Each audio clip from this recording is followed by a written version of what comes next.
going on, dudes and dudettes? Yeah, I want to do this separate video. It's just more of a USC football recruiting update for their future classes. So, of course, every time I say a new prediction, then all of a sudden the next video I'm talking about that player committing to USC, and hopefully that's the case here because there was a 4-star offensive lineman from Hawaii, if I'm not mistaken, Malachi Lee, and Wilt Fong just put in a new prediction for him the other day to pick USC. So I'm looking forward to hopefully talking about that in the near future. And a lot of guys have put out USC in their top 10 schools, starting with the 4-star edge, who's like 6'4", 225. Trenton Henderson has USC there, a 4-star. Wide receiver put out a top 10. Aljor Miles, USC made it. Nick Abrams, the 4-star linebacker we recently talked about, 6'2", 215. He still has USC and Duke in his finals list. That's pretty cool. And a big-time guy who locked in an official visit, Mark Bowman, the local tight end from Modern Day, from like 6'17" to 6'19" in June.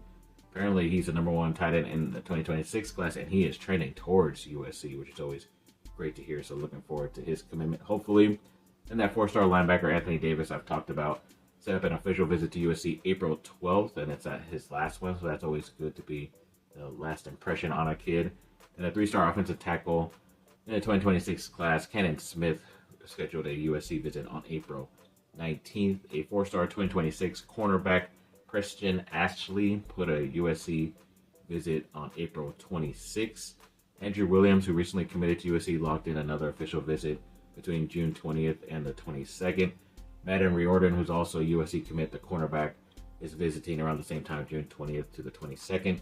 Braden Jones, who I don't think is committed, is set up a June 13th through the 15th visit. Brandon Lockhart, who is committed to USC, another local cornerback, is 6'20" to 6'22". Taman Purcell is visiting that weekend, 6'13" to 6'15". And defensive tackle Jake Johnson is going to be visiting USC during a spring visit on April 27th through the 28th.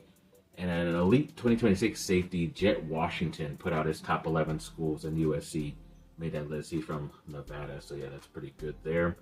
And another player, in Kari Wilder, who is a 6'4" defensive lineman, local guy from Gardena in 2026. He put out a bunch of his offers, and USC is up there, and a lot of local schools too, so we'll see where he ends up.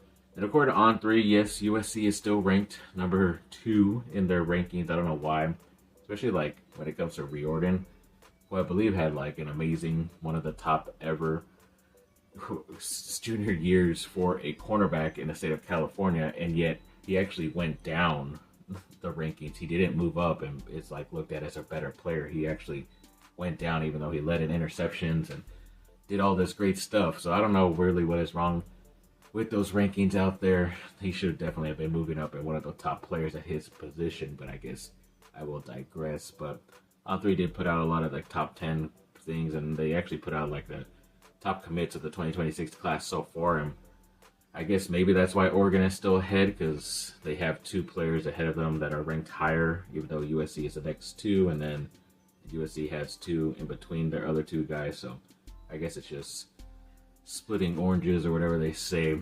But according to their top 10 quarterbacks, yes, Jonas Williams is up there, their 4-star at number 7. They could also get the number 6 guy in Ryder Lyons. They do have the top 10 running back in there, and Sean Alsted at number 9. There is a guy who's a 4-star running back, Brian Bonner Jr., who is ranked up there at number 4. He's a local guy from Santa Clarita, California, which is where I used to live, and he goes to Valencia High School, and he looks like he's one of those top guys out there in next year's class. But for some reason, I don't think he had USC on his visits or top 10, top 6 list. So hopefully USC could get in that running.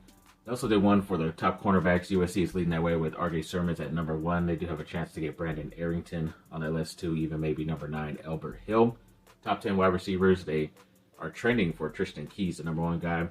Also have Naheem Burrows coming in. Even Chris Henry Jr. is still coming in too, so they could light up that top 10 list too. And then I believe ex-USC baseball player Aaron Boone recently did a NIL collective for the USC baseball recruiting team at like $10,000, which is pretty awesome, pretty crazy. So definitely looking forward to seeing what they can use that money for. To be, they already are upgrading their home field and stuff. That's why a lot of the games last year were played elsewhere, but maybe have a little bit of extra money to go towards those recruits to bring a couple of those top prospects out there to USC baseball because it is a nice historic factory. A lot of great guys have come and played in the MLB from USC, but just not as of late. So hopefully that can help them out.